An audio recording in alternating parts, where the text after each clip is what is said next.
Ce sont des images choquantes qui se déroulent au Népal. Et il y a même eu des agents de police du Népal qui ont baissé les armes pour se rendre à la population en espérant ne pas se faire massacrer après le carnage qu'ils ont commis en tirant sur des jeunes manifestants. Certains étaient encore en uniforme scolaire. En moins de 24 heures, le Népal s'est littéralement effondré. Quand je dis que c'est effondré, c'est qu'il n'y a plus de gouvernement. Il n'y a plus aucun gouvernement, plus aucune autorité, plus de police et l'armée est statique. Le pouvoir a été balayé par la population. Le peuple s'est levé et a détruit complètement les institutions. Aujourd'hui, il n'y a plus personne aux commandes. Les bâtiments publics sont en flammes. Les écoles brûlent. Les universités aussi brûlent. Même le grand palais de la capitale, considéré comme un symbole national, est parti en fumée. Regardez ces images. Mais ce n'est pas tout. La colère est allée beaucoup plus loin que ça. Les citoyens sont allés directement dans les maisons des ministres, des anciens premiers ministres et de ceux liés au pouvoir. Et ils les ont éliminés, massacrés. Ils les ont juste exécutés. La femme, par exemple, d'un de ces ministres a été carbonisée dans les incendies. Elle a été brûlée volontairement. Et les enfants n'ont pas été épargnés. Tout ça semble être déclenché d'un rien comme ça, mais paf, ça a pété d'un coup. Ceux qui n'ont pas eu le temps de fuir en hélicoptère, de se cacher dans les sous-sols d'hôpitaux par exemple, ou ailleurs, ou encore de fuir dans les véhicules de militaires, ont été attrapés. Et la foule ne les a pas pardonnés. Certains ont été maintenus prisonniers du peuple. D'autres n'existent tout simplement plus. Le ministre des Finances a d'abord été baladé sur le goudron. Sur plusieurs kilomètres. Il a été torturé, frappé, sévèrement cogné.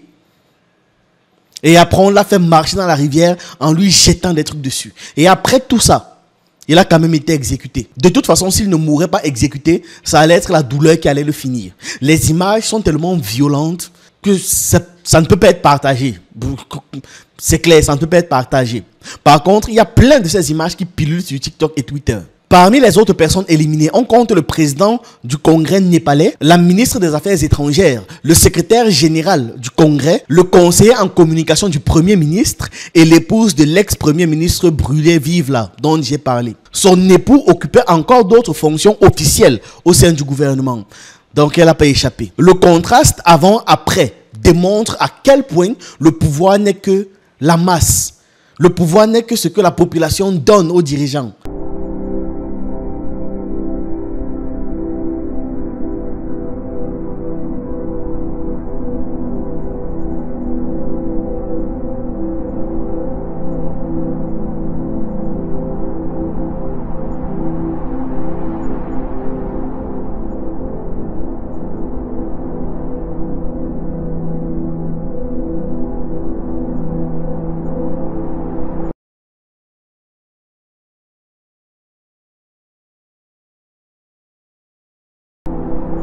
On voit, avant, le gouvernement dansait, baignait dans de la richesse. Aujourd'hui, il brûle.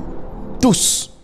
Ce que vous avez vu là, ce sont des personnalités qui avaient de vrais pouvoirs. Vous voyez à quel point les choses peuvent basculer, surtout pour ceux qui se pensent tout puissants. En réalité, le gouvernement népalais était pourri jusqu'à l'os. Et ce, depuis toujours. Les citoyens galèrent au quotidien. Manger est un calvaire. Payer les loyers est un calvaire. Régler quelques factures que ce soit, c'est un calvaire. Trouver un boulot, c'est un calvaire. Tout est dur. Tout n'est que lutte. Pendant ce temps, ceux qui travaillent au gouvernement nagent dans l'argent et s'enrichissent chaque année encore plus. Au-dessus de ça, on a vu se multiplier les grands projets de reconstruction ou d'aménagement qui coûtaient des millions, parfois des dizaines de millions aux contribuables, mais qui ne servaient strictement à rien. Des chantiers décidés par le pouvoir sans que personne d'autre n'en ait besoin à part les gens du pouvoir eux-mêmes. Et au final, ces chantiers-là ne valaient même pas la moitié de ce que ça a coûté aux contribuables. C'était simplement un moyen de voler, de détourner de l'argent. Puis, il y a eu un déclencheur, voire même plusieurs. Depuis quelques années, avec les réseaux sociaux, il y a eu les enfants des ministres, des députés, des maires et d'autres gens du gouvernement qui ont commencé à exhiber leur vie de luxe sur TikTok et Instagram. Des véritables princes et princesses pendant que le peuple agonise. Ça a mis du feu aux poudres. Parce que pendant que les jeunes Népalais peinent à trouver de quoi manger, peinent à vivre décemment, Pendant que les enfants voient leurs parents s'épuiser dans des petits boulots très mal payés, pendant qu'ils travaillent dur et se rendent malades, ce même peuple tombe sur des vidéos des enfants d'élite qui se pavanent dans un luxe indécent. Ça a fini par dégoûter tout le monde. Les citoyens se sont mis à inonder les réseaux de vidéos dénonçant ce système, en exposant cette injustice, ce qui n'est que normal. Et comment le gouvernement a réagi? Plutôt que de régler le problème, il a décidé d'interdire toutes les plateformes dans le pays. Plus d'Internet. À moins, bien sûr, que ces réseaux sociaux acceptent de signer un accord spécial. Et cet accord, c'était tout simplement un droit total donné au gouvernement népalais. Concrètement, ça signifie quoi? TikTok, Instagram, Facebook, YouTube, WhatsApp, Twitter et les autres, toutes les plateformes devaient leur fournir un accès complet aux données et aux activités des utilisateurs. Le gouvernement voulait pouvoir surveiller chaque Népalais, savoir qui dit quoi en ligne, qui fait quoi en ligne, obtenir toutes les coordonnées de tout le monde et surtout avoir la possibilité de supprimer en un clic n'importe quel compte contenu, effacer en une seconde n'importe quel post, n'importe quel tout en réalité, n'importe quel commentaire. Il voulait aussi interdire certains mots-clés sur tout le territoire ou encore emprisonner les personnes les plus contestataires. Quelqu'un va poster un message contre le gouvernement sur Twitter. 45 secondes plus tard, la publication a disparu. Et après 5 minutes, c'est la police qui débarque directement chez la personne pour l'arrêter. Voilà l'ambiance en gros. Les réseaux sociaux ont été sollicités pour donner un accès total au gouvernement, mais la plupart ont refusé. Sauf TikTok, qui a accepté. Résultat, le pouvoir a décidé de bannir toutes les autres plateformes. Sauf que là, on ne parle pas d'un petit blocage, mais de services essentiels complètement coincés. En gros, il n'y avait plus de communication libre. Les gens étaient obligés de passer par les réseaux de télécom népalais, entièrement surveillés par l'armée. Et derrière, ce n'était pas juste des questions de perte de distraction quand on les a privés de réseaux sociaux. On n'a pas juste dit que, ok, c'est même bien, ils vont plus se distraire. Parce que les commerces ont été impactés, les entreprises et tout le fonctionnement du pays a été paralysé. Internet, c'était fini. À ce moment-là, il y avait déjà une manifestation prévue contre la corruption annoncée de longue date et censée être pacifique, de base. Mais ce nouveau problème de censure numérique est venu s'ajouter aux anciens problèmes, avec un mouvement composé de jeunes qui refusaient tout simplement de vivre sans les réseaux sociaux et sans Internet. Et je répète, il n'est pas simplement question de lâcher les téléphones pour apprendre à ressentir la terre ou à être face au monde. Non. Ce n'était pas juste arrêter de regarder TikTok. C'était les 3/4 d'Internet qui disparaissaient d'un coup, avec tous les moyens de communication coupés. Et ça, c'est extrêmement dangereux. Un pays qui coupe ses citoyens du reste du monde, c'est un pays qui veut les enfermer, qui veut les détruire. Du coup, on a les deux mouvements qui se sont fusionnés et les gens sont descendus dans la rue. La marche au départ était calme. Les slogans dénonçaient la corruption, l'interdiction des réseaux et les inégalités globalement. Rien de violent. Mais face aux bâtiments officiels, il y a certains qui ont forcé la grille pour pouvoir entrer dans le parc et dans les enceintes publiques. La police, qui était déjà très militarisée, a pris le relais. Elle a utilisé des mégaphones pour pouvoir calmer la foule. Les manifestants, naïvement, y ont cru. Ils pensaient enfin être entendus par les autorités et surtout ils pensaient que la marche avait porté ses fruits. Mais ils avaient à peine levé les mains que la police a ouvert le feu. Pas avec des gaz lacrymaux, pas avec des balles en caoutchouc, mais avec des balles réelles. La majorité des manifestants étaient des jeunes entre 13 et 20 ans, en uniforme scolaire et certains avec même encore leur sac à dos. Donc sans comprendre, ils se sont retrouvés transformés en cibles vivantes. La scène est devenue un véritable champ de bataille, un cauchemar. Très vite, on comptait déjà plus de 400 victimes en une fraction de seconde. 400 personnes criblées par les tirs de la police, ceux qui sont censés protéger les gens. Et là, on a atteint le sommet de l'horreur. Et la police ne s'est pas contentée de tirer sur les foules. Elle est même allée jusqu'aux hôpitaux. Ils ont lancé des gaz lacrymogènes et tiré à balles réelles sur les entrées des hôpitaux, comme si ça faisait partie de leur mission, de leurs attributions, de leur but, de leur objectif. C'était quoi l'idée derrière? Pendant que les médecins et les ambulanciers tentaient de sauver les vies en transportant les victimes, la police tirait sur les ambulances là. Donc on dit souvent qu'on ne doit pas tirer sur l'ambulance. L'expression, ça montre que si une personne est déjà à terre, il faut laisser. Non, eux, ils ont tiré dessus. On veut t'achever. Et dites-vous que pendant tout ça, le Népal est totalement coupé du monde, puisqu'il n'y a plus aucun média qui passe. Alors les gens ont commencé à s'organiser comme ils pouvaient, avec des applications alternatives comme BitChat, qui fonctionne par Bluetooth, un peu comme le système d'AirTag d'Apple. C'est comme ça que les messages passaient de téléphone en téléphone jusqu'à ce qu'un appareil connecté à Internet envoie le message à l'extérieur du pays. La manifestation, évidemment, a été brisée. Le carnage était déjà trop élevé. Mais la colère est restée. Certains jeunes ont commencé à incendier des bâtiments officiels, briser des vitres, forcer des portes, casser des portes et entrer à l'intérieur de bâtiments, de maisons, juste pour pouvoir montrer encore qu'ils existent et qu'ils refusent de se laisser écraser. Le soir venu, le gouvernement décrète donc un couvre-feu total. Résultat, des dizaines de vidéos qui circulent montrant la police qui patrouille. Sauf qu'en réalité, dès que la police a croisé une personne dehors, on éliminait la personne. Et quand on parle d'éliminer, on parle de littéralement, on t'élimine littéralement de la vie. La moitié des gens filmés, lorsque les policiers les trouvaient dehors, ne ressortaient pas vivants.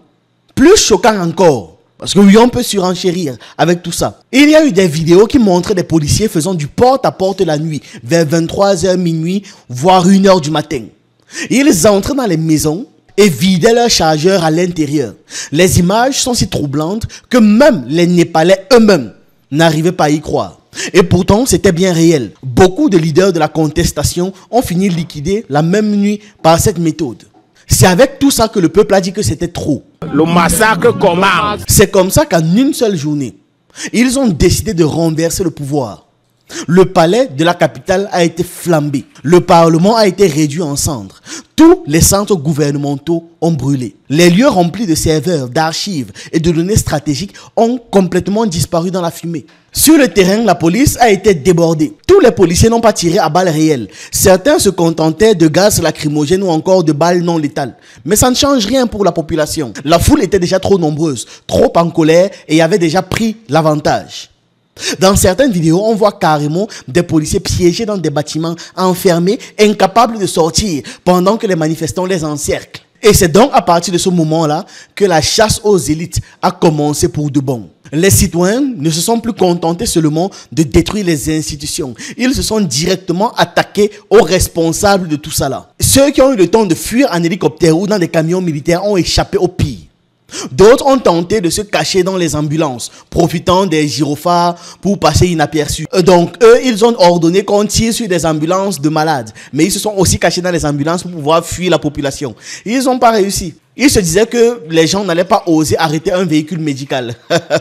Mais il y en a qui se sont fait rattraper. D'autres ont quand même pu se volatiliser.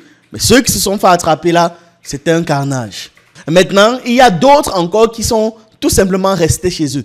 Ils n'auraient pas dû. Parce que ce sont eux qui ont le plus souffert. Ils ont été lynchés, torturés, humiliés, puis éliminés. Parmi ceux qui sont restés chez eux, ceux qui respirent encore savent très bien qu'il ne leur reste que quelques jours à vivre au grand max. Là où on doit quand même soulever quelque chose d'assez inquiétant, c'est qu'actuellement au Népal, il n'y a plus de gouvernement. Zéro. Rien. Plus personne. Le peuple les a totalement renversés. Et c'est une bonne chose. Attention. Parce que les gouvernements ont trop tendance à oublier qu'ils servent le peuple. Ce n'est pas l'inverse. Mais c'est inquiétant pourquoi? Parce qu'un problème va vite se poser. Maintenant que le pouvoir est dégagé, il reste le chaos, l'anarchie. Le premier ministre, il avait jeté l'éponge. Il a démissionné, il a disparu et il s'est envolé, littéralement, dans un hélicoptère, comme vous avez vu à l'image. La suite logique, c'est que l'armée prenne le pouvoir. Une loi martiale peut être appliquée, donc les militaires prennent le contrôle total du pays en attendant de voir si quelque chose ou si quelqu'un de plus pertinent peut émerger dans tout ce chaos actuel. Ah oui, parlant de l'armée, dans toute cette affaire, l'armée a fait en sorte de ne faire aucune bavure jusqu'à présent. Elle n'a pas tiré sur les civils et elle ne s'est pas directement impliquée comme la police. Il y a déjà des jeeps et des tanks qui sont déployés, mais rien ne bouge pour le moment de leur côté. Ils ont juste déployé ça, ils attendent des ordres. Rien ne bouge. Je leur conseillerais de laisser passer la rage de la population avant de les organiser, avant de s'organiser et essayer globalement de récupérer ce qui peut l'être encore. Sinon, ça risque mal finir. Et surtout pas prendre le pouvoir avec les armes. La population reste plus nombreuse. Les Népalais n'ont aucune confiance actuellement en l'armée. Ils les craignent, mais ils espèrent quand même que l'armée n'ira pas jusqu'à massacrer la population. Donc, voilà où en est le Népal actuellement. Un gouvernement en cendres, un peuple en colère et épuisé, et une armée hésitante. L'élément déclencheur de tout ça n'a pas seulement été la pauvreté ou la corruption ou le fait qu'on interdise les réseaux sociaux, comme j'ai pu l'entendre. Ce qui a mis le feu aux poudres, c'est l'humiliation publique. Quand les jeunes Népalais ont vu des enfants de ministres exhiber leurs richesses sur Internet. Ils ont ressenti une colère viscérale. Ce n'est pas la faim qui pousse un peuple à la révolte, hein. C'est le sentiment d'injustice insupportable. La chute du pouvoir en moins de 24 heures montre que l'État népalais était déjà vide à l'intérieur. Les institutions tenaient par la peur et par la répression. Pas par légitimité populaire. Un pouvoir solide ne tombe pas aussi vite. Ça prouve que les élites gouvernaient uniquement par l'illusion et depuis un bon moment. Donc une fois la peur brisée, tout s'est effondré, comme un château de cartes. Il faut aussi voir le danger du chaos post-révolutionnaire. La colère du peuple a détruit l'ancien système, mais n'a rien construit de nouveau pour le moment. On espère que ça va vite s'arranger. En même temps, jusqu'à présent, ils sont encore dans le sang bouillant, hein. Le truc, c'est que l'histoire montre que le vide de pouvoir attire toujours d'autres forces. L'armée, des milices, des puissances étrangères ou alors un nouvel homme fort.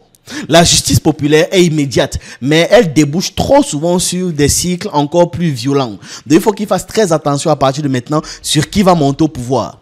Un autre point central est la guerre de l'information globalement. En coupant Internet et en voulant contrôler toutes les plateformes, le gouvernement népalais a signé son arrêt de mort. Un peuple privé de parole finit par crier autrement. Et cette fois, la rue est devenue le véritable réseau social. Donc, le Népal nous apprend quelques leçons. Première leçon, c'est que les élites doivent comprendre la fragilité de leur pouvoir. Un gouvernement corrompu qui oublie son peuple ne tient que par une peur très fragile. Le jour où cette peur disparaît, la chute est brutale. Deuxième leçon, le luxe affiché est une arme contre le pouvoir. Quand les enfants de dirigeants montrent leur Lamborghini, leur villa et leur voyage sur Instagram, ils sèment les graines de leur propre chute dans le cœur des populations. Les peuples observent, comparent et accumulent de la colère. Troisième leçon, les réseaux sociaux sont devenus un outil du peuple. Et partout, les gouvernements tentent de censurer ou encore de contrôler les médias, les réseaux sociaux. Le truc, c'est que interdire la parole, c'est pousser la contestation dans la rue. Et dans la rue, contrairement à Internet, on ne peut pas appuyer sur désactiver. C'est pas un bouton. Enfin, la plus grande leçon est que après la révolte, il y a un vrai défi. Renverser un tyran, c'est relativement facile. Construire un système juste et durable, c'est beaucoup plus compliqué. C'est plus important qu'on intègre que le pouvoir ne réside pas dans les palais ni dans les armes. Il réside dans l'acceptation du peuple et à la volonté des dirigeants à faire les choses correctement pour le bien, la santé et la sécurité du peuple. Et un dirigeant qui oublie ça est condamné à finir renversé, humilié ou alors complètement effacé de l'histoire. Beaucoup d'élites pensent que tant qu'elles contrôlent la police, l'armée et les médias, elles sont intouchables. C'est faux. L'exemple du Népal nous le prouve. Tout ça n'est qu'une illusion. La police a baissé les armes, non? L'armée est restée spectatrice. Et en une journée, tout leur état s'est effondré. Ça montre que la répression n'est pas une assurance éternelle. Quand les forces de l'ordre comprennent qu'elles sont du côté des perdants, les mêmes forces de l'ordre changent de camp. Une politique injuste enrichit une minorité, mais détruit la stabilité du pays tout entier. Les dirigeants oublient souvent qu'un pays qui s'effondre va les engloutir eux aussi. Eux et leurs familles même d'ailleurs. C'est une logique simple. En trahissant le peuple, on scie la branche sur laquelle on a assis nous-mêmes. Ce genre d'événement doit alerter les élites. Gouverner, ce n'est pas seulement jouir du pouvoir. C'est avant tout préserver la stabilité, le bien et le bien-être d'un peuple. Faire évoluer sa civilisation. Et cette stabilité repose sur des bases claires. Justice sociale, redistribution équitable et respect du peuple. Et si les élites refusent de changer, le peuple finira toujours par s'exprimer, même dans le sang. Voilà. Le Népal nous parle. Le Népal parle aux Camerounais. Ouais. Il y a une seule solution. On doit faire comme au Népal. Nous devons faire comme au Népal. Partage le live. Partage le live. On doit faire comme au Népal. Ok? Il y a la solution. Voilà la solution. En 24 heures, on a déposé tout le monde à terre. Oui. Si tu veux plus voir les super chéris, les excès de Brenda Bia, son comportement là, hein? Il suffit de faire comme au Népal. Oui. Les enfants de ceux qui nous détournent, qui nous volent tous les jours, qui éventent la fortune publique depuis des années. Voilà. Alors, si tu vas arrêter la folie d'Atangandi là, il faut faire comme au Népal. Vous ne les verrez plus. Ok? Si tu ne veux plus souffrir, si tu veux que dorénavant on respecte le passeport camerounais, qu'on respecte ton pays, fais comme au Népal. C'est tout, fais comme au Népal. Voilà. Donc, mes chers frères et sœurs, regardez comment notre pays, à quoi ça ressemble. Regardez le pays, à quoi ça ressemble. Nous, on pleure tous les jours. Voilà, d'autres dorment à la belle étoile. Il y a inondation partout. Vous croyez que la solution, c'est quoi? Vous croyez que la solution, c'est quoi? Et arrêtez de plénicher, d'avoir certaines personnes. Non. Mène ton combat. Sois loyal. Il faut avoir des convictions. Tout ce que tu fais dans la vie, si tu n'as pas de convictions, il vaut mieux arrêter. Mais oui. Ce sont les convictions, c'est la vision que tu partages. C'est l'idéologie que tu partages. Tu peux pas dire que tu veux le changement. Et parce qu'on t'a arrêté, on t'a fouetté. Subitement, tu commences à faire ce qu'on appelle du chantage. Non. Les traites sont éliminés. Les traites sont éliminés. Ça parce que moi, Mbanga Diaspora, j'ai influencé dans ta vie. Ça parce que moi, Mbanga Diaspora, j'ai impacté dans ta vie. J'ai commencé quelque chose avant toi que je dois trahir. Non. Les esclavagistes, la majorité ont conçu l'Europe. Mais aujourd'hui, les petits-enfants et arrière-petits-enfants les réunissent. Ça parce que tu as donné la vie à tes enfants, que tu dois les ôter la vie. Non. Prenez de la hauteur. Combattre, c'est bien. Être engagé, c'est bien. Dénoncer, c'est bien. Mais rien ne te donne le droit de trahir. Tu trahis, on te réunit. Combat même 100 ans. 50 ans. Vous voyez en Chine, non? En Chine. Soit du parti communiste. Investis en Chine. Tu trahis, on te condamne. Tu trahis, on te condamne. Sinon, ce que celui-là est tout vivant. Voilà, le russe là. Le patron, l'ancien patron de Wagner, qui est décédé là. On l'a sanctionné. Par son acte était de la trahison. C'est de ça qu'il s'agit, mon frère. Donc arrêtez de venir là, vouloir encenser quelqu'un, tout simplement parce que hier, il a impacté dans ta vie, tout simplement hier, parce qu'il a influencé dans ta vie, tout simplement parce qu'il a commencé avant toi. Tes parents t'ont donné la vie. Ils n'ont pas le droit de te l'arracher la vie.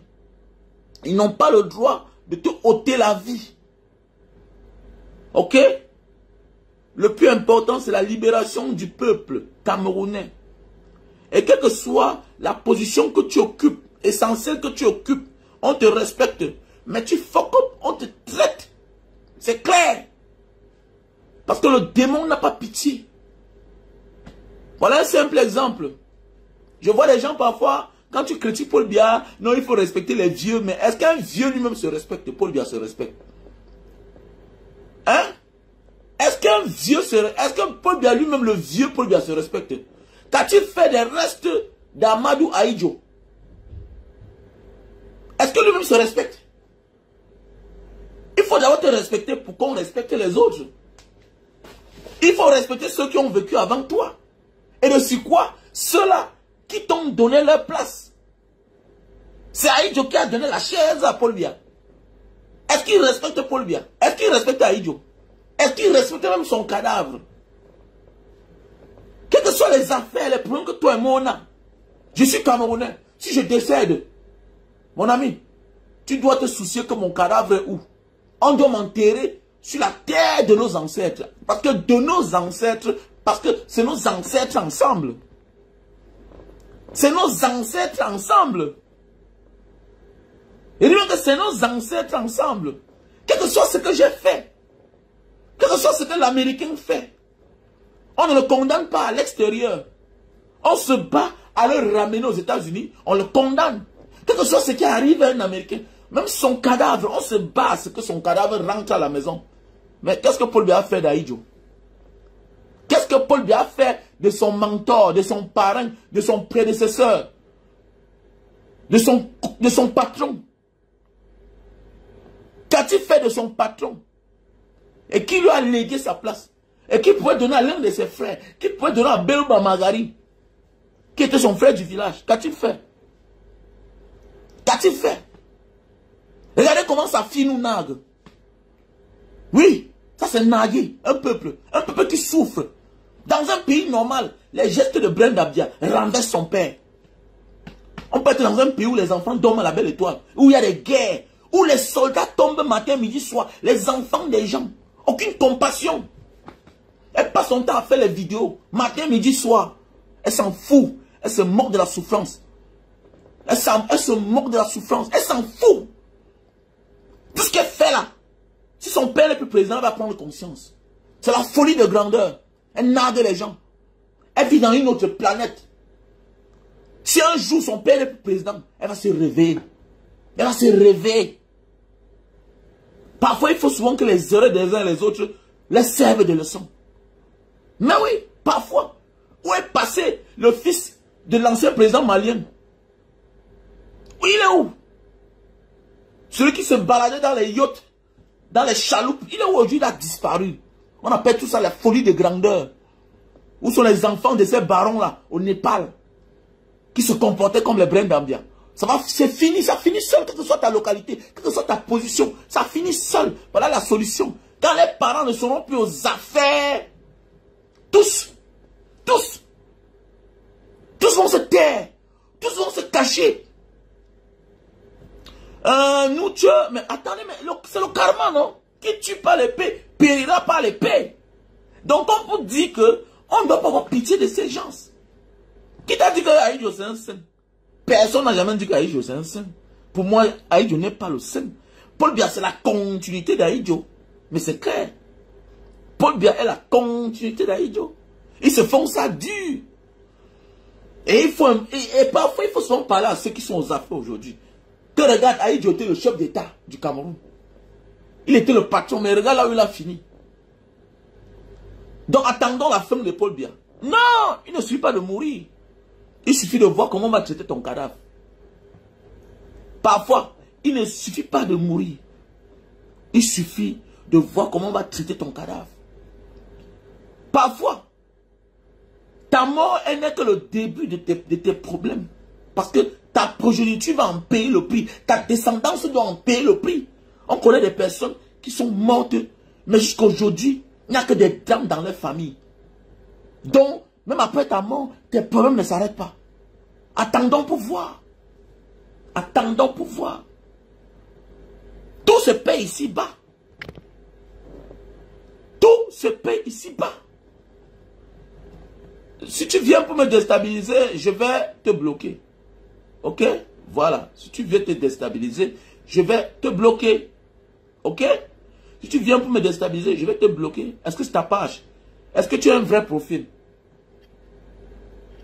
Ok? Est-ce que tu as un vrai profil? Tapez-moi la voix. Vancelas Numfi. Tapez-moi là. C'est un vrai profil. Vancelas Numfi. Moi, je déteste ce comportement-là. Ok, bonsoir Fenba. S'il te plaît, fais attention. Ils vont signaler ta page. Bon, et s'ils signalent ma page, quel est ton problème? S'ils signalent ma page, quel est ton problème? Donc, ça veut dire que je ne dois pas parler. Ça veut dire que tu es de leur côté. C'est de ça qu'il s'agit. La définition de ta parole, c'est ça. Si eux signalent ma page parce que je parle, mais où est le problème? Parce que je vais toujours parler. Je vais toujours parler. Il faut faire attention, vous là. Ah, il faut... Ok. Ok, c'est bon. Je vais le bloquer. Banni. Ok. Merci. Et je le bloque. Ok, c'est bon. Ils vont signer ma page. Sans ma page, je ne vis pas. Il est mieux au moins d'assumer ses conséquences. Il est mieux de mourir pour une cause. Et c'est ça qui manque à l'homme noir, à l'homme africain, surtout à l'homme camerounais. Tu me dis de me méfier d'une page Facebook. Même ma vie, je ne me méfie pas. Même quand je suis au Cameroun, même quand j'étais au Cameroun, je ne me méfie pas de ma vie. Ok? Tu es sur ma page parce que tu as affaire à un homme courageux.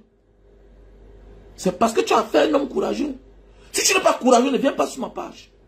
Si tu as pitié de moi, ne viens pas sur ma page. Et si tu as pitié de moi, il faut m'aider. Si tu as pitié de moi, pourquoi tu ne m'aides pas? Voilà la collecte de fonds. Pourquoi tu ne m'accompagnes pas dans mon combat? Pourquoi tu ne m'accompagnes pas dans mon initiative? Voilà les gens pareils, qui viennent se passer pour des personnes bien, des personnes qui se soucient pour toi. Tu as donné combien quand j'ai perdu ma page? Tu as donné combien quand j'ai perdu ma première page, Mbanga Diaspora, officielle? 180 000 abonnés. Si j'avais encore cette page, c'est que peut-être je suis déjà peut-être à 400 000 abonnés. Tu as donné combien pour qu'on récupère? Même ceux qui sont souciés, qui m'appelaient matin, midi, soir, ne m'ont jamais dit que Mbanga, fais attention, ils vont signaler ta page. N'importe quoi. N'importe quoi.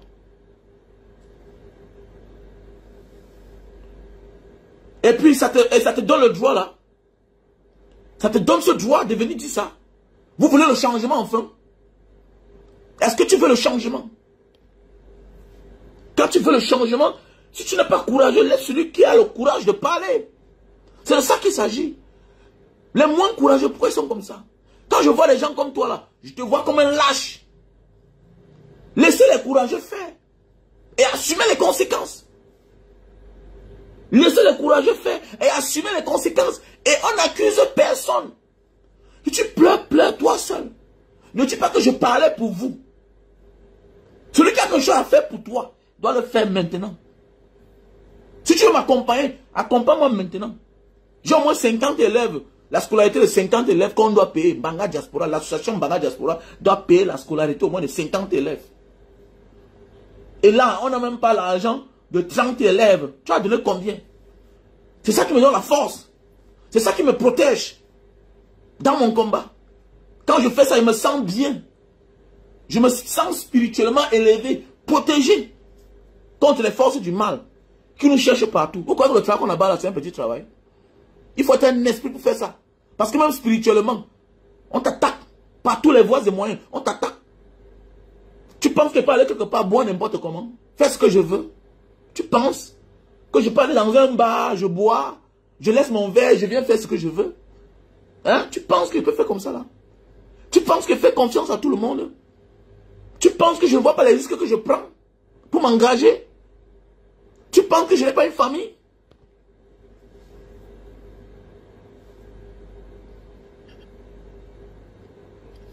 Donc le pays doit changer. Ok? Le pays doit changer.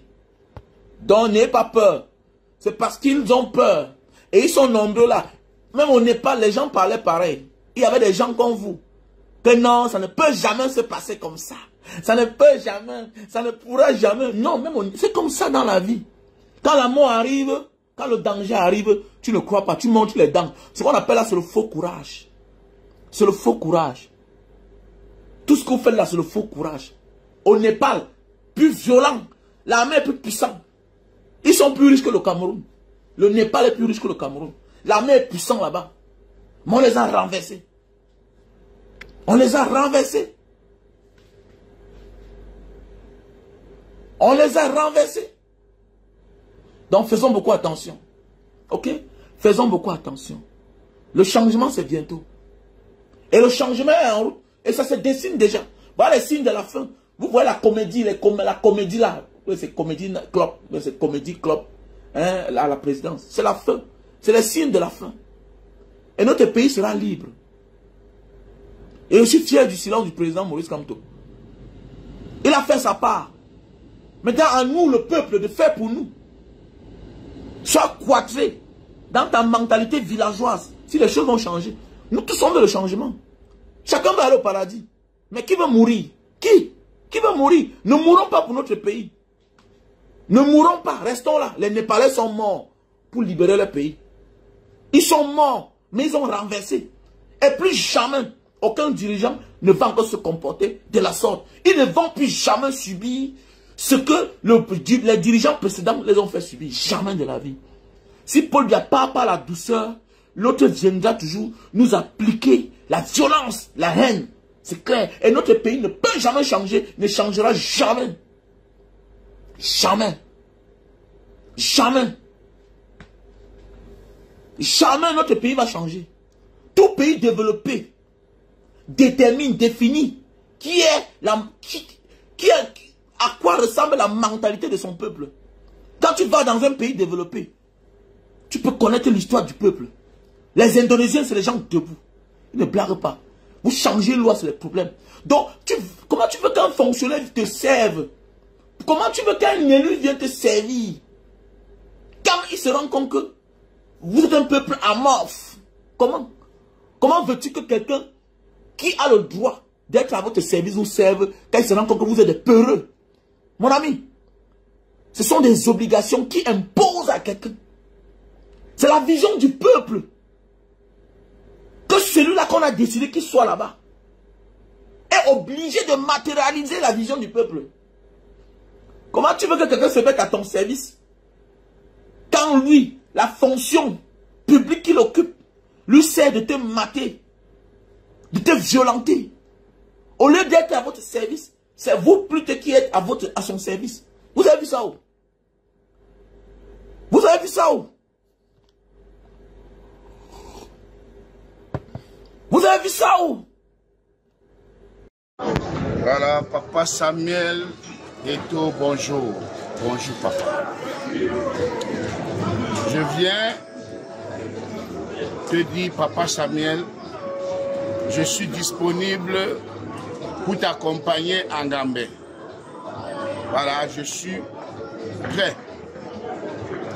Je suis disponible pour t'accompagner pour toute la campagne.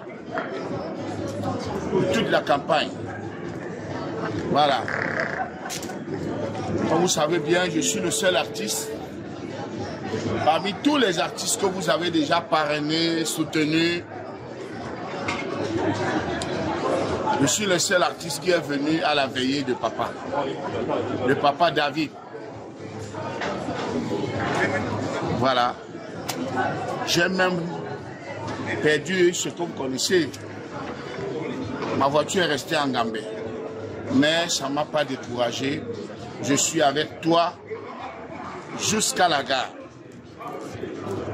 J'ai demandé au président Hamoud de vous dire que je suis disponible. Je suis prêt à vous accompagner pour la campagne. Voilà. Donc, j'attends juste la confirmation et le billet d'avion.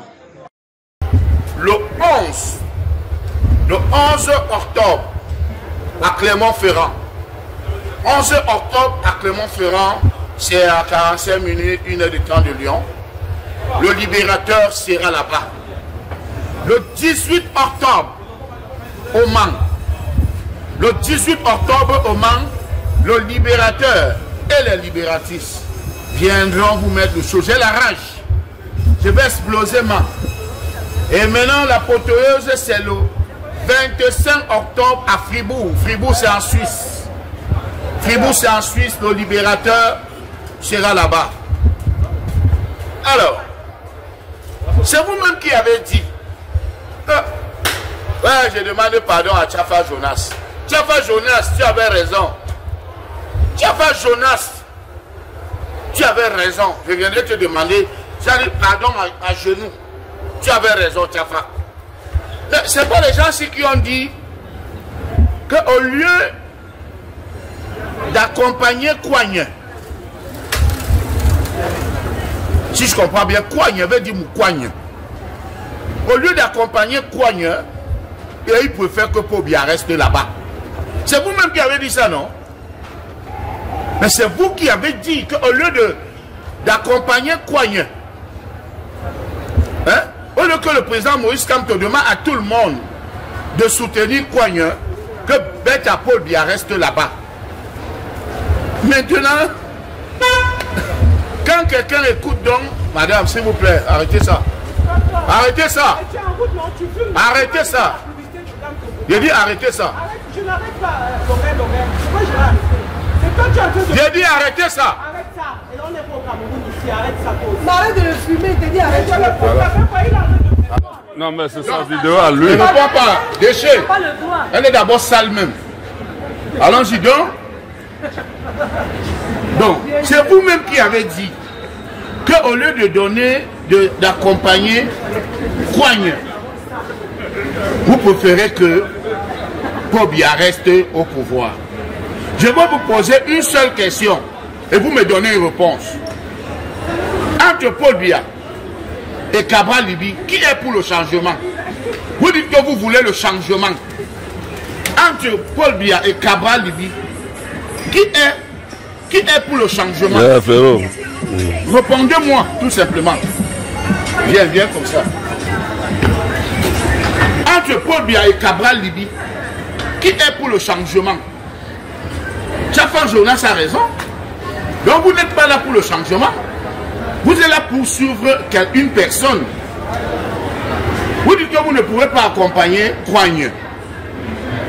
Vous préférez laisser Paul Biya. Vous pouvez accompagner Paul Biya que de soutenir Kouagne qui veut le changement.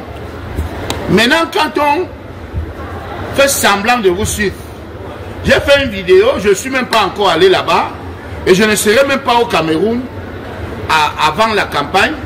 Même après la campagne, je ne suis même pas sûr d'aller au Cameroun.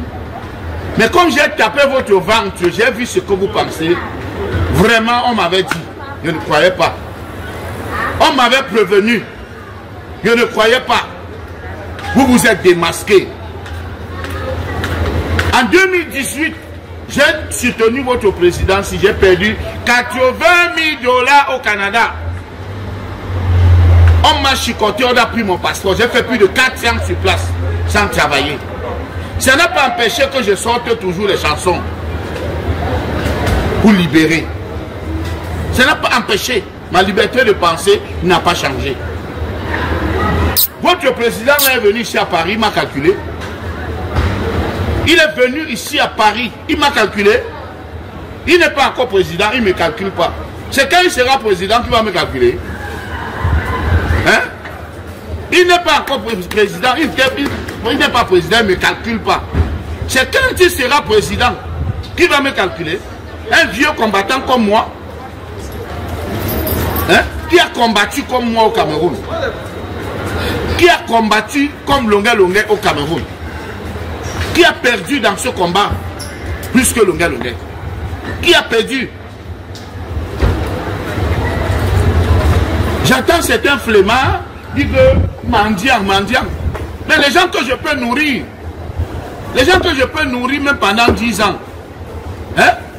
Les gens qui habitent au fin fond de Douala, où c'est à lundi là-bas où on vend les terrains à 10 000. Vous venez parler à Longuet Longuet.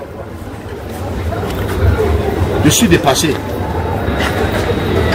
Finalement, la personne qui avait, c'est Jafar Jonas qui avait raison. C'est Jafar Jonas qui avait raison.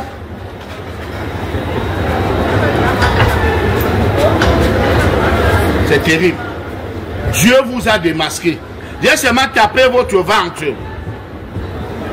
Mais sachez que Samuel Eto'o et moi, c'est jusqu'à la gare. C'est une histoire de famille. Vous l'aimez, vous ne l'aimez pas. Samuel Eto'o et Longuet Longuet, c'est une histoire de famille. Parce que ce que Samuel Eto'o a fait pour moi n'a pas de prix. Votre président là ne peut jamais faire ça pour moi. Même vous-même là, vous ne pouvez pas. Ce que Samuel Eto'o a fait pour moi, votre président là, je ne parle même pas du drogué de Vassero là. Je ne parle même pas de lui. Rendez-vous le 9. Ce 9 septembre au refuge. C'est vous-même qui avez dit. C'est le 12. Le 12 septembre au refuge. 70 avenue Aristide Briand. Venez nombreux. On va s'amuser. Pas de panique. Qu'on ne vous effraie pas. Voilà. Coupez. Mais ça le regarde. Ça le regarde. Il n'a pas de maturité. Qui vous a dit que Longuet Longuet a une maturité politique? Ne confondez pas celui qui chante bien et l'homme engagé. Ne confondez pas. Je pense que je suis mieux placé pour vous dire qui est ce monsieur. Qui vous a dit que Longuet Longuet a une maturité politique? Vous confondez le génie, le don du chanteur qu'il a. Et le combat? Non. Il n'a rien. Il a tout sauf être combattant. Désolé. Tu vois un homme à son âge qui dit que je parle au nom de tel. À ton âge, tu n'as pas honte de dire que tu parles au nom de quelqu'un. Donc quand tu chantais à Yo Africa, Maurice Kamto était déjà aux affaires. Il était engagé politiquement. Quand tu as chanté à Yo Africa, il y a cela plus de 20 ans aujourd'hui. Est-ce que Maurice Kamto était le président du MSC? That is the question. Donc arrêtez de suivre les manipulateurs. Ok? Arrêtez de suivre les manipulateurs. Ne confondez pas l'artiste qu'il est, le bon chanteur qu'il est, le génie de chant qu'il est et le combattant. Faites attention. Faites attention. Faites attention. Faites attention. Je dis même que faites bien attention. Apprenez à faire la différence. Apprenez à faire la différence. Comme je dis parfois, combattre c'est bien. Mais rien ne te donne le droit parce que tu es combattant de trahir. Tu deviens un traître. Tu deviens un traître. Combat 100 ans. Tu trahis un jour. On te pend. On te pend. Tu es considéré comme tel. Comme un traître. Combat 100 ans. Combat 1000 ans. Tu trahis un jour. Tu es considéré comme un traître. Tu es condamné comme un traître. Tu as le châtiment des autres. Et plus que même le châtiment, parce que tu es censé être conscient. C'est de la trahison. Donc que chacun assume ses conséquences. Je connais mes conséquences. Moi, lui c'est mon grand frère de loin. Pourquoi je ne dis pas qu'on m'a tapé pour Maurice Kamto? Lui là, il est mon grand frère de loin. Ne confondez pas les gens qui transforment tout en argent, hein, en opportunité d'argent. Hein. Faites attention. Hein. Ils sont nombreux, ils se passent pour les combattants. Moi, j'ai les problèmes. Moi-même, j'ai les problèmes. Ok? Moi, nous tous, on a les problèmes. J'ai dit que tu es malade. Si on peut cotiser pour toi, il n'y a pas un problème. Mais ne transforme pas.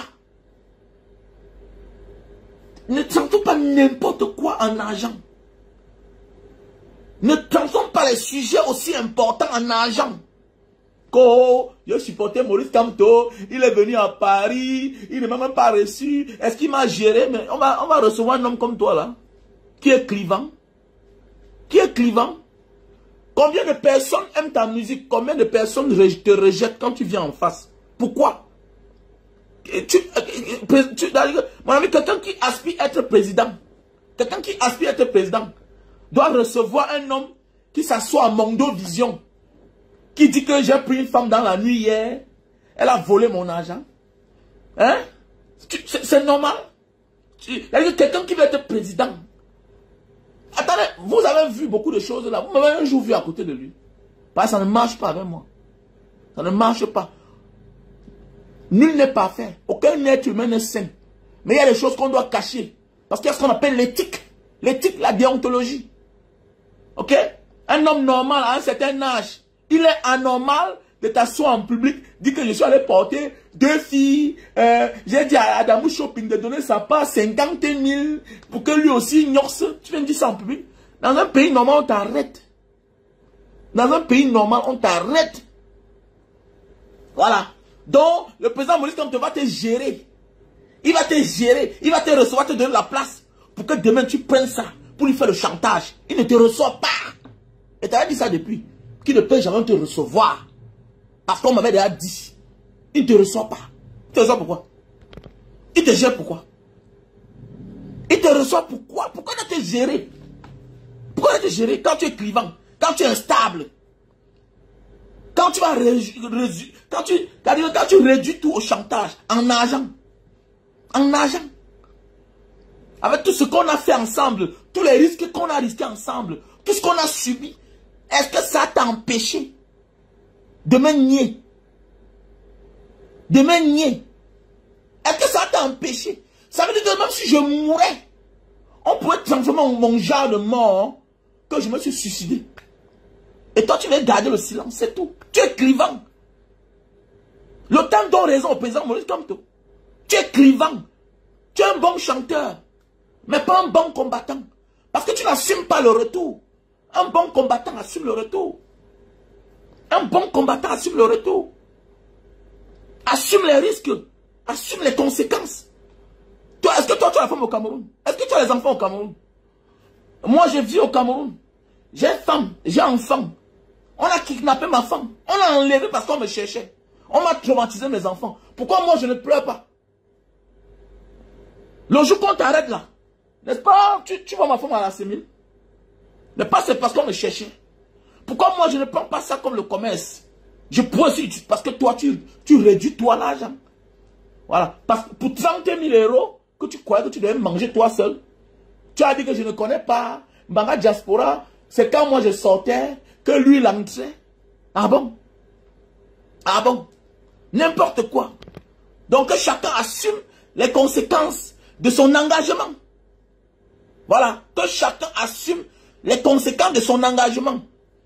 Tu fais niaque, tu deviens un traître. On te traite comme tel. C'est tout. Arrêtez ça. Combat même pour 1000 ans. Combat 100 ans. Ok? Il y a les dirigeants européens. Ceux-là qui ont combattu pour la France. Ceux qui ont combattu pour l'Angleterre. Pour l'Allemagne. Hein? Pour le Portugal. Ça n'empêche pas aujourd'hui qu'on dit qu'ils étaient les nazis. Et on les traque. Alors que toutes les vies, ils ont dédié ça à leur pays. Ça n'empêche pas qu'aujourd'hui on les traque en disant qu'ils sont les esclavagistes. Ça n'empêche pas aujourd'hui qu'on enlève les noms. Hein? Dans certains bâtiments publics. Dans certains boulevards.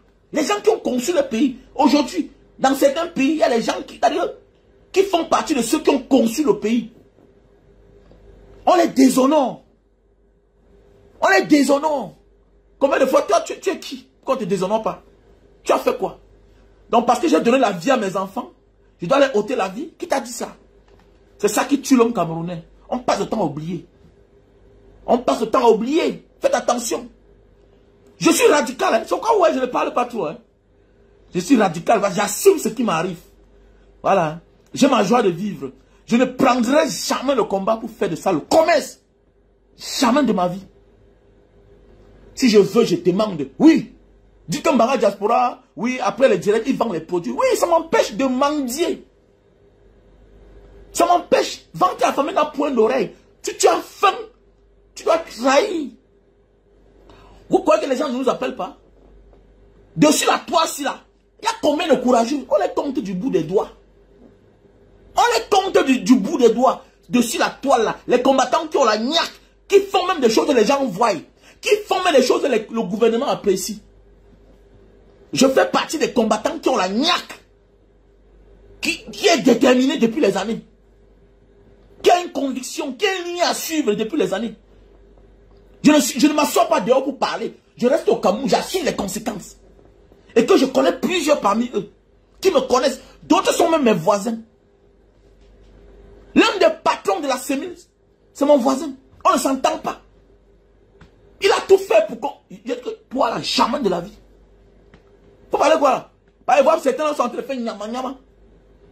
Il y a une nyama, vous parlez quoi comme ça là? On a d'abord de la niaque.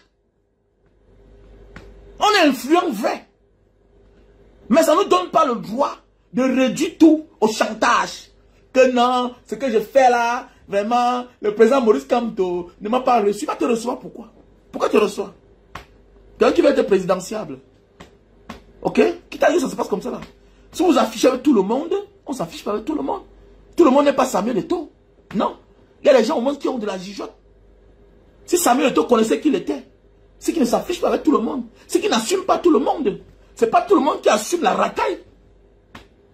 C'est pas tout le monde qui assume la racaille. C'est parce que tu défends le président Maurice Kamto, que tu insultes les gens, il doit t'assumer en public. Non, ça ne se passe pas comme ça. La politique n'est pas comme ça. On voit en Côte d'Ivoire, les gens qui ont combattu pour Ouattara, qui ont porté les armes pour Ouattara. Mais il ne les reconnaît pas. Il ne les reconnaît pas. Voilà. Mais il assume les membres du MSC. Dis-moi que le président Maurice Kamto n'a pas assumé Bibou Lissa. Je vais te comprendre. Dis-moi que le président Maurice Kamto n'a pas assumé les membres du MSC, les Alain Foucault qui sont en prison. Je vais te comprendre. Il va t'assumer pourquoi. Tu es membre du MSC. Et si tu es membre du MSC, tu dois te conformer comme tel. C'est clair.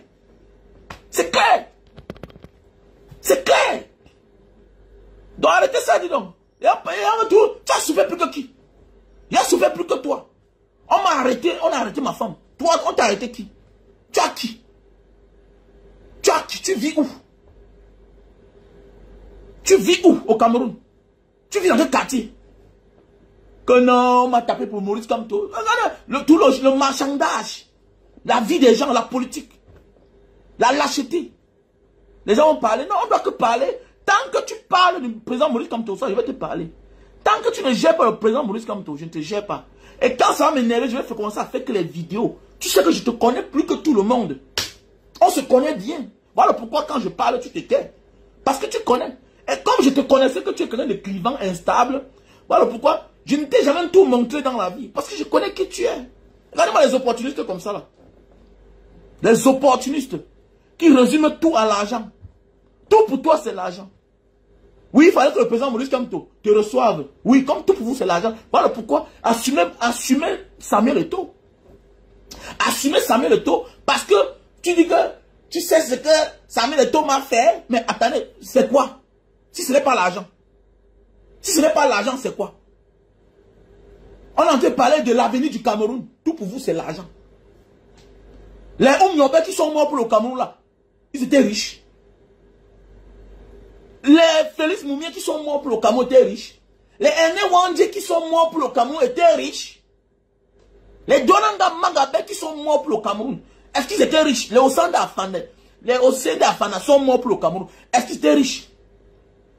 Est-ce que Sama est riche?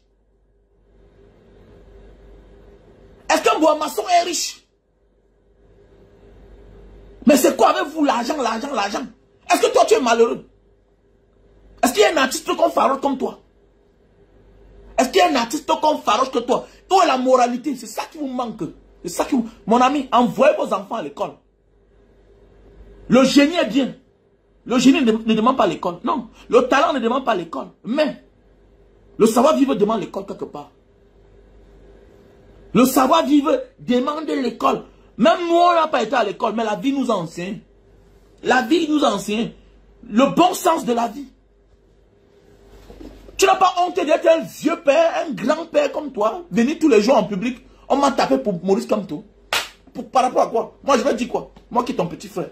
Les autres qui sont en prison là, pourquoi ils ne disent pas la même chose?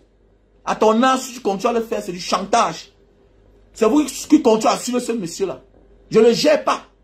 Je ne le gère pas tant qu'ils n'attaquent pas mon champion. J'aime mon champion. Je suis rigoureux, je suis radical. Je suis radical. Maurice Kamto a trop donné. Vous êtes clivant. Tu connais mes amis. Pourquoi je m'affiche avec eux? Tu connais mes amis. Tu connais mes amis. Toi, longueur, tu connais mes amis. Tu connais mes amis. Et qui sont classe. Qui sont même dans le gouvernement. Tu les connais. Mais je ne les assume pas en public. Pas chacun à son bord. Mais c'est clair. Et c'est les gens que je connais avant que je m'engage en politique. Mais c'est clair. Alors voilà le revers de ça. Nul dans le cerveau. C'est toi qui demandes l'asile dans un pays. Tu penses que avoir une vidéo de torture, ça suffit. Fais attention. Ton comportement doit aller avec ce que tu demandes. Tu peux venir quelque part, tu demandes la maison. Mais c'est toi qui commets le désordre dans la maison. On va te donner la chambre. Qui va accepter vivre avec toi? Tu pars dans un pays, tu demandes l'asile. D'abord, c'est le karma. Parce que l'histoire, tu l'as vécu avec quelqu'un que tu n'as pas assumé en public. Déjà, d'abord, c'est le karma. Quand on vous dit que Dieu existe, c'est le karma. Et je t'avais dit, c'est le karma d'abord. On a rejeté. Et comme ça ne suffit pas, tu pars dans un pays que tu sais que tu as des antécédents. Comme tu n'as rien dans ton cerveau, au lieu d'aller en Italie, au lieu d'aller en Belgique, au lieu d'aller en Allemagne, là-bas, là, tu étais sûr au moins qu'on va accepter. Parce que, quand même, l'Italie n'a presque rien à voir dans la demande d'asile avec la France. Mais oui, parce que les gens qui accompagnent les Paul Biya sont les Français. Mais comme toi, tu penses que tu connais trop, alors que tu n'as rien dans ton cerveau, tu confonds le talent, le génie que tu as de chanter et la vie réelle. Et la vie réelle. Et la vie réelle, tu confonds. Tu mélanges tout. Tu partais faire quoi en France? Tu entres en France, tu as eu la chance d'entrer par la France, directement tu partais en Italie. Tu partais en Italie. Et de la demande d'asile en Italie, tu as ton document, tu te balades partout. Tu te balades partout. Mais qu'est-ce qui ne va pas? Hein? Voilà les conséquences, le karma. Et c'est toi qui demandes l'asile dans un pays, on te voit en cigare. Oui, ça a les effets. Ça a les effets. Je me souviens dans un pays, on a des... Parce que tu demandes l'asile, tu dois avoir même les heures que tu es dehors. Mais oui. Il y a les règles, il y a les statuts, il y a le règlement de l'organisation qui te donne les documents des Nations Unies, là, des réfugiés. Tu dois respecter. Tu peux demander l'asile, tu es dans un pays, tu es plus heureux que ceux-là. Les vrais exilés. Comment? Comment? C'est toi qui présentes les champagnes, les whisky, les cigares. Tu demandes l'asile. On va te donner pourquoi? Tu n'as pas de problème. On s'entend que tu n'as pas de problème. On ne donne pas l'asile à quelqu'un qui est nuisible, qui est désordonné. Dans tous les pays, c'est comme ça. On ne donne pas l'asile. Voilà. Quand tu fais la demande d'asile, le temps qu'on enquête sur ta vie, enquête de moralité, qui est ce monsieur? La malchance, c'est que tu es un personnage public. Tu es un artiste reconnu. La vidéo ne suffisait pas. Ton passage à France 24 ou bien à RFI, ça ne suffisait pas. Ton comportement, il va avec aussi. Ton comportement, il va avec aussi. C'est clair. Ton comportement, il va avec aussi. Et la demande d'asile, en France, c'était une grave erreur, une très grave erreur. Mais comme tu n'as rien, comme tu penses que chanter, ça te donne le droit de parler, et voilà, ça te donne le droit de dire n'importe quoi. Celui qui parle de Maurice Kamto va me voir. Donc, en fait, ta maman là, n'appelle plus le nom de Maurice Kamto.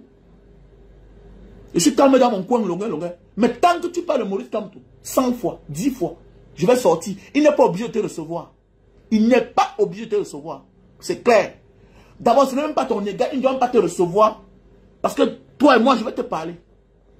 Et là, maintenant, là, je suis encore très doux, lucide.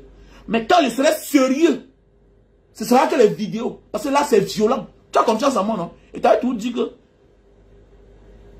je suis trop puissant. Quand je parle, ma parole, c'est violent. C'est violent. Voilà, je vois toi, le fils Maestro. Maestro Chris. C'est parce que nous sommes anciens dans le combat. Ok? Qu'on ne peut pas trahir. Il faut faire attention. Arrêtez d'être complexé. Bah, j'ai vu ta vidéo là. Où tu dis que non, tu as chanté auparavant, tu as combattu. Combat même 100 ans. Tu trahis un jour, tu es un traître. Maestro, fils de la nation. Ça parce que tu combats aujourd'hui pendant 20 ans. Que si tu commets une erreur, on ne doit pas te traiter comme tel. On te traite comme tel. C'est comme ça. On te traite comme tel. C'est clair. La vie est comme la mafia. Tu as choisi ton camp. La vie c'est comme la mafia. Tu choisis ton camp. Et tu es loyal à ton camp. Tu commets une erreur pour un jour. Comme en Chine, on te traite. Il y a les hommes d'affaires qu'on parle de partout là. En Chine, en Russie. Commets une erreur. Une erreur. On te traite. Tu as vu comment en Russie on a traité c'est Prigogine, non? Là comment on l'a traité, non? Il y a les hommes d'affaires chinois puissants, on parle d'eux. Tu te comportes mal. On te traite comme tel.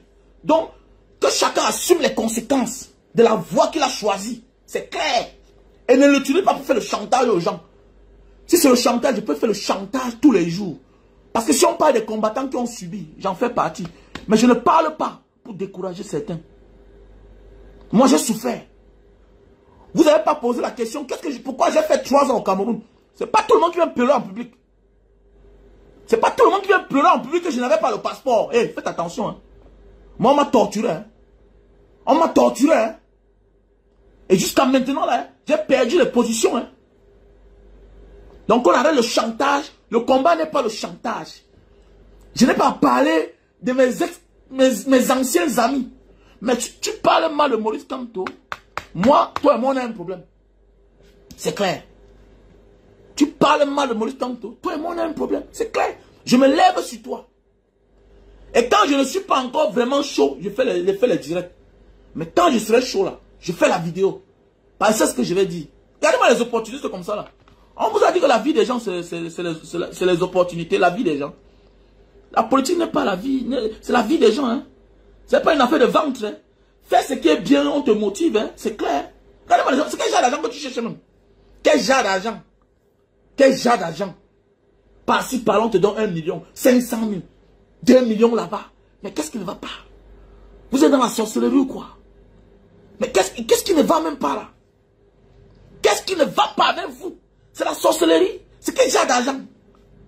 C'est que j'ai d'argent. Voilà quelqu'un l'autre jour qui a fait un don à la diaspora. Il m'a dit, Mbanga diaspora, voilà ta part, prends les 100 000 là. Tu connais combien de personnes comme ça là, nous dépendent? Tu penses qu'ils nous dépendent parce que on est trop beau? C'est un apport.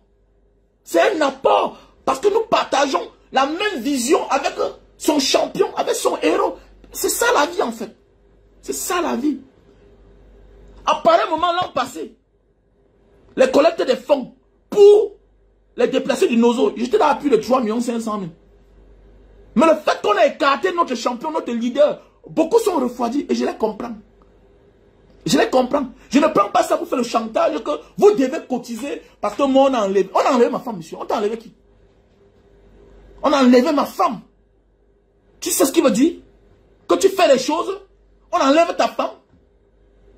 Courageux comme je suis parce que j'assume les conséquences. J'assume les conséquences. Je me suis rendu. J'assume les conséquences. Donc que chacun assume les conséquences de son combat. C'est ça un vrai homme. Ne dévie pas. Maintenant l'autre devient ta cible. Tu deviens un lâche. Et tu es un traître. Faut qu'on dise ça aux gens. Tu es un traître. Combat 100 ans. Combat 1000 ans. Tu fais comme un jour. Tu es un traître. Tu fais comme un jour. Tu es un traître. Ça parce que tu as accouché ta fille que tu dois la violer. Parce que tu as accouché tes enfants. Tu les as bien éduqués. Que tu dois leur ôter la vie. Tu deviens un mauvais père. Tu deviens un criminel. Et ta place c'est en prison. C'est comme ça. Ok? C'est comme ça. Je répète, je dis. Ceux qui sont à la base de ce que l'Occident est aujourd'hui. La grande puissance là. Beaucoup aujourd'hui, on les réunit. On dit que c'est des esclavagistes. On les taxe des esclavagistes. Alors, ce sont eux qui sont à la base de la grande Europe. De la grande Amérique. Aujourd'hui, on les taxe dans les pays. Qu'est-ce qui a rendu l'Allemagne grande? On t'a dit que Hitler avait une vision de détruire l'Allemagne. Mais il voulait rendre l'Allemagne plus grande. Plus grande. C'était le rêve de Hitler. Mais il est régné dans son pays. Parce que l'acte qu'il a posé a causé beaucoup de préjudice à son peuple. Voilà le pourquoi on parle de lui en sous-marin, dans le cœur. Mais en public, on ne l'assume pas. Qui assume les signes de Hitler, même en Allemagne? Qui? Personne d'autre. Personne d'autre. Mais si Hitler avait gagné, c'est que c'est lui le héros. La vie, c'est ça. Et la vie, c'est ça. Donc arrêtez d'emmerder les gens. Des bandes d'opportunistes comme ça là. Vous êtes qui même? Vous êtes même qui dans ce combat là même? Vous avez même courage. Tu es courageux. Tu pourrais marcher sans moi. Qu'est-ce que tu pourrais faire sans moi? Toi, tu es courageux. Vous faites comme ça, vous êtes des peureux. Vous profitez toujours des opportunistes. C'est quand on prend un sujet que toi tu vas prendre après. Tu peux ouvrir un sujet. Quand Martinez Zogo est mort, qu'est-ce que tu as dit? Quand Martinez Zogo est mort, qu'est-ce que toi tu m'as dit? Qu'est-ce que tu m'as dit? Les peureux comme ça là.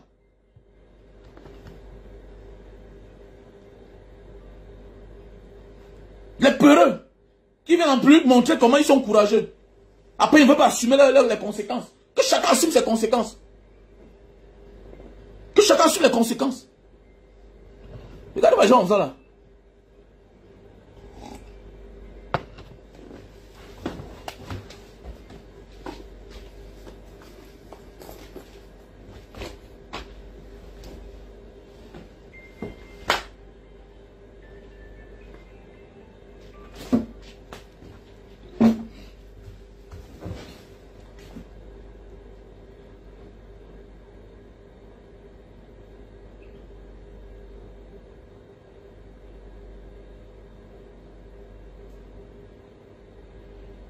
Ouh.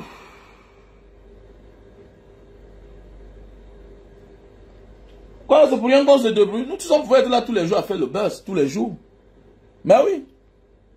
Alors donc il faut qu'on se lève mes gars. Il faut qu'on se lève pour le changement dans notre pays là. Ok. Arrêtons de pleurer là. Arrêtons de pleurer. Si tu veux être combattant, assume les conséquences. On ne pleure pas. Tu pleures, tant pis pour toi. Voilà. Qui t'a dit que le monde s'arrête parce que tu es tombé, tu es mort? Non. Non. Mais tu marques le monde parce que tu es mort pour une bonne cause. C'est clair. Tu marques le monde parce que tu es mort pour une bonne cause. Tu ne marqueras pas le monde parce que tu as bien fait et par la suite, tu as trahi. Non. Il ne suffit pas seulement de dire la vérité. Il faut assumer les conséquences de ta vérité. C'est ce que je dis tous les jours. Il faut assumer les conséquences de ta vérité. Il faut assumer ses amis d'hier. Il faut avancer. N'oublie pas ta ligne éditoriale. Tu dois avoir des convictions et assumer les conséquences. Regarde-moi les gens qui n'ont rien à perdre comme ça là. C'est eux qui viennent venir parler tous les jours. Parce que quoi? Toi, tu es qui? Tu es qui? Ah, mais t'assois, tu parles de Maurice Kamto comme tu veux, n'importe comment. Tu peux assumer. Tu peux. Tu peux. Vous parlez parce que quand vous n'avez rien en poche, le jour que vous avez un peu là subitement, non. Ce sont les convictions. Voilà. Choisis les gens avec qui marcher. Les gens avec qui on assume. C'est ça. C'est très important. Qu'est-ce qui prouve que ce sont les photos avec tes tortionnaires qui ont fait ce qu'on a rejeté ta demande d'asile? Qu'est-ce qui prouve? Vous croyez que vous êtes intelligent? Vous croyez que vous êtes intelligent? Tu me connais. J'ai beaucoup d'amis dans le gouvernement. Pourquoi je ne me filme pas avec eux? Pourquoi je ne me filme pas avec eux? J'ai beaucoup d'amis dans le gouvernement. Là. Les gens me connaissent depuis au moins même 25 ans. Pourquoi je ne m'assume pas avec eux? C'est qu'il faut avoir une idéologie. Il faut respecter. C'est clair. Il faut avoir une idéologie. Il faut respecter. Et voilà, ça vous rattrape. Parce que vous n'avez pas de maturité politique. Vous vous engagez dans quelque chose que vous ne connaissez pas. Vous oubliez que demain là, ça peut vous poser, ça peut vous porter préjudice. Oui. Faites beaucoup attention. Et c'est aussi ça le combat. Je suis là pour sensibiliser beaucoup de combattants. Parce que c'est même ça le terme là. Il faut assumer ses conséquences. Voilà. Assume les conséquences de tes actes, c'est ça. Les N1 sont morts avec fierté. Ils n'ont pas pleuré. Ils marchaient. Ils marchaient. Oui, il faut accepter marcher pour qu'on te laisse marcher. Il faut accepter que tu n'as pas fui pour qu'on te laisse marcher. On ne l'a pas arrêté parce qu'il courait. Non. Non. Le parti Lumumba, il était là tranquille. Il ne voulait pas se défendre. Parce qu'il connaissait son sort. Il a assumé en public. Il a assumé. Mourir en héros. Mourir en héros. Fais ce qui est bien. Tu te comportes mal un seul jour. Ce qui concerne la majorité, tu es régné à jamais.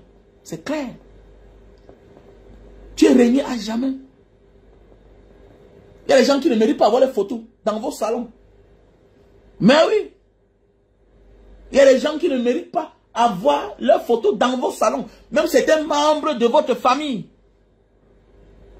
Parce que les assumer va hanter votre vie. Les assumer va hanter votre vie. Vous ne comprenez pas ça? Le combat est spirituel. Si tu ne connais pas qui tu es, si tu ne connais pas l'énergie que tu déploies, tant pis pour toi, ne t'engage pas. Ne fais pas comme les autres. Parce que ce qui peut arriver aux autres là, ils supportent. Moi, je supporte ce qui m'arrive. Est-ce que toi aussi tu peux supporter ce qui va t'arriver là? Voilà pourquoi souvent, quand quelqu'un commence, je lui dis c'est bien. Mais est-ce qu'il faut que est-ce que tu peux supporter? Est-ce que tu peux assumer? Et parce qu'il faut que tu assumes. Si ça arrive, tu assumes. C'est clair. Et ne croyez pas que quand vous allez venir divaguer devant nous là, être clivant comme d'habitude, on va dire que non, après tout c'est un grand chanteur. Hé, arrêtez-moi ça. On va te répondre comme un ennemi. C'est clair. Quand tu es avec nous, tu places ton âme en face de l'ennemi. Si tu retournes ton âme contre nous, tu deviens un ennemi. C'est clair. Tu deviens un ennemi. Que ce soit Max Seignon Ivoire, que ce soit Calibri Calibro, que ce soit Karel Fosso, que ce soit Mbomezi, que ce soit Vassero, que ce soit Sandy de Boston, et tous les combattants combats même 20 ans, même 100 ans. Tu te comportes mal un jour, on te réunit, tu deviens un ennemi. Ne dis pas que c'est parce qu'on t'avait tapé. C'est parce qu'on m'avait torturé. Tu assumes. Tu assumes. Voilà notre frère, le chroniqueur, chez Equinox, Mono Njana. Il s'appelle Mono Njana, non? Le docteur... comment on appelle le docteur, l'autre? On appelle qui là? C'est Mono Njana, le docteur Mono Njana, c'est lui. C'est le docteur là. Il a perdu son enfant. Il a perdu son enfant. Est-ce que ça l'empêche de continuer à parler? Comment les Tintins qui sont dehors, qui se permettent de dire n'importe quoi? Vous savez ce que veut dire le combat? Il suffit de parler. Aristide Mono Njana. Vous rêvez. Vous rêvez. Mais oui, Aristide Mono. Aristide Mono a perdu son enfant. Qu'est-ce que ne nous dit pas que c'est une main tapis dans l'ombre qu'il a posé, qui a posé l'acte là? Quelqu'un peut déposer son enfant en vacances. Comme il est en route là, on annonce la mort de l'enfant. Vous connaissez quoi? Si c'est vous là, vous allez faire quoi? Donc le monde va s'arrêter. Il avance. Il assume ses conséquences. Donc prépare-toi. Que ça peut t'arriver toi. Prépare-toi que ça peut t'arriver. Et assume les conséquences. C'est ça un vrai homme. Assume les conséquences de tes actes que tu poses. Si tu pleures, tu deviens lâche. Tu pleures, tu vas trahir. Ok? Tu t'arrêtes, tu trahis. Tu commences à dire le contraire de ce que tu disais hier. Tu es un traître. On te traite comme un traître. Et s'il faut te condamner à mort, je serai le premier à te condamner à mort. Et que si moi je fasse la même chose un jour, et si ça arrive que si moi je fasse la même chose un jour, condamnez-moi à mort. Condamnez-moi à mort. On ne peut pas les planifier dans le combat. Donc ça veut dire que si tu as une arme dans la main, je suis blessé là. Tu ne dois pas continuer à tirer. Même quand on abandonne un soldat, on va avancer. On lui donne son arme dans ses mains. Parce qu'avant de mourir, tu dois abattre les ennemis. Bande de tocards. On vous a dit le combat c'est un jeu. Ou bien vous découvrez le combat à l'extérieur, vous croyez que c'est un jeu. Et assume tes conséquences. Tu vas aller au Cameroun. Si tu aimes le Cameroun, tu sais que tu veux rentrer au Cameroun, assume ce qui va t'arriver là-bas. Comme nous, quand on part, on assume ce qui va nous arriver. Ok? Quand nous on part, on assume. Voilà. Ne commence pas à dénigrer tes amis d'hier, comme le petit ci qui est sur ma page actuellement. Là. Il y a aussi le petit ci. Aujourd'hui, maintenant, son combat, c'est dénigrer ses amis d'hier. Peut-être parce que l'envie du Cameroun. Assume tes conséquences. Assume tes actes que tu poses. Sinon, tu deviens un traître.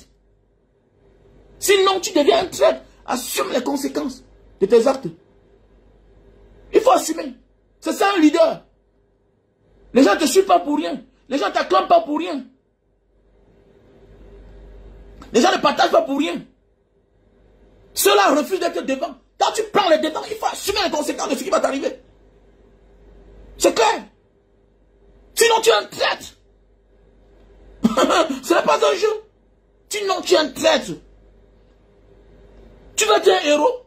Non. Rares les héros vivants. Ils sont rares. Si tu veux être un héros, il faut assumer les conséquences de ce qui t'arrive. Voilà pourquoi, quand les Mbanga Diaspora parlent, on dit que c'est Mbanga Diaspora. Parce qu'il a assumé ses conséquences. Il assume ses conséquences. Et ça fait les années. Est-ce que on veut regarder, est-ce que Mbanga Diaspora a changé? Non, il est tout dans sa ligne. C'est ça un leader. C'est ça un leader. Pourquoi certaines personnes déçoivent les autres? Michel Dorki, tu quittes du MRC, tu commandes le sabotage. Mon ami, tu peux quitter une maison et rester loyal à tes convictions. Voilà, quand tu quittes une maison, tu deviens comme un diamant, tu deviens ridicule. Ce qu'on appelle, ça de la trahison. Ok? Tu dis qu'on te traite mal dans une maison, tu ne partages plus la même vision avec cette maison-là. Ne dénigre plus cette maison, pas en grand. Tu vois toutes les relations dans cette maison. Les enfants de cette maison vont tout t'admirer. Ils vont tout te respecter parce que tu partages dorénavant tes convictions, ton idéologie.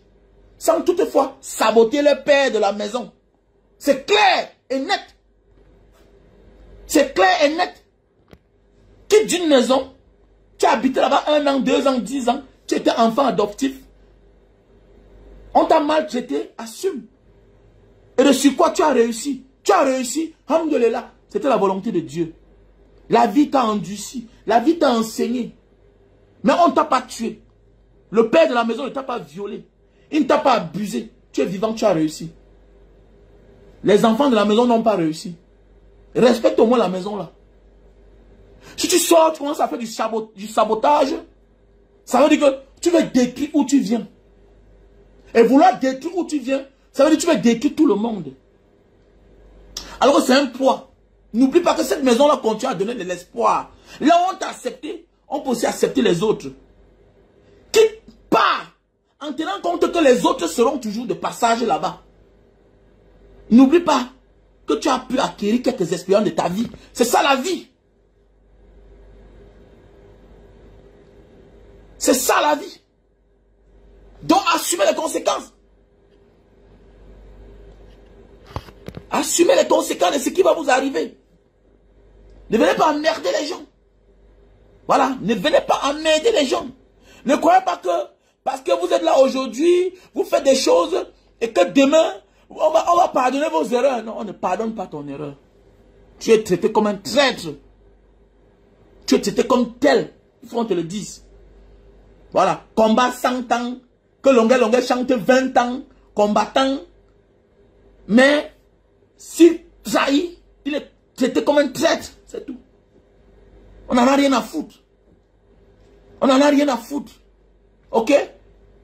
Aïdjo a fait mieux que Paul Biya. Mais ça n'empêche pas que c'était un dictateur. C'était un tyran. C'était un dictateur, c'était un tyran. Oui, c'est Soaïdjo qu'on a tué Oumniobe. C'est Soaïdjo qu'on a tué Félix Moumié. C'est Soaïdjo qu'on a tué Ernest Wandje. C'est Soaïdjo. C'est un néocolon. C'était un sous-préfet de la France. Donc ça veut dire que c'était un traître. On a choisi un traître parmi les Camerounais pour donner le pouvoir. Comme on a choisi Paul Biya pour donner le pouvoir. À l'époque, il y avait plus meilleur. Mais c'est eux qu'on a choisi. Ça n'empêche pas. Ça parce qu'ils sont aux affaires qui ne sont pas les traîtres. Ce sont des traîtres. On les traite comme tels. C'est de ça qu'il s'agit. Voilà. Merci à toi, Giovanni Gante. J'attends ton don. Voilà, poser les actes. L'association Mbanga Diaspora. La rentrée scolaire 2025-2026. Ok? 2025-2026. Rentrée scolaire 2025-2026. Contribution. Orange Money 696 94 32 42. Faites vos dons. Faites vos dons. 696 94 32 42. Orange Money. MTN Money 683 40 97 55. Donc voilà. Il y a le lien PayPal Mbanga Diaspora. Voilà. Il y a le lien PayPal Mbanga Diaspora 7@gmail.com. Ok. Il y a le lien PayPal Mbanga Diaspora 7@gmail.com. Donc voilà. Donc j'attends vos contributions dans le lien PayPal. Mon numéro WhatsApp c'est le plus 237 683 40 97 55. Ok, 6 83 40 97 55. C'est mon numéro WhatsApp. Oh, Stan, non, Stan. Non, oh, merci à toi. Oh, merci mon frère Stan. Stan, on va encore monter l'argent. Ouais, voilà les gars, loyal, mon frère. Non, même ne peut pas, non. Hein? Envoie, même c'est $1000, non, Rosine? Eh, ma soeur chérie. Envoie, non? Envoie, voilà le cahier des gens qui ont envoyé. Stan, ça c'est chaud, non? C'est chaud, vraiment. On est là peut-être à 800 000, ouais. On a 800 000, vous voyez les combattants, certains combattants dans l'âme, hein, dans l'ombre, se sentent désespérés. Les gars, ne faites pas ça. N'abandonnons pas notre projet. Non. Quand les hommes ferment ici, Dieu ouvre ailleurs. Donc merci à toi, Stan. Donc voilà le cahier. Bon, j'ai appelé le nom au départ déjà, Donc il y a les dernières contributions, qui est Ghislaine Djekam, qui a fait un dépôt dans le PayPal, 50 $. Il y a Brandon, 5 000. Francis, 5 000, voilà. Il y a Fabrice des États-Unis, voilà, 30 000. Kema, 10 000. Mais si tu envoies même Rosine envoie même 1 000 $, non? Il y a le problème. Envoie même 1 000 $. Est-ce qu'il y a un problème? On complète. On met là-bas. Ok, Rosine. Donc voilà le numéro. Donc voilà le numéro que je vais épingler là. Passez une bonne journée, la famille, on est ensemble.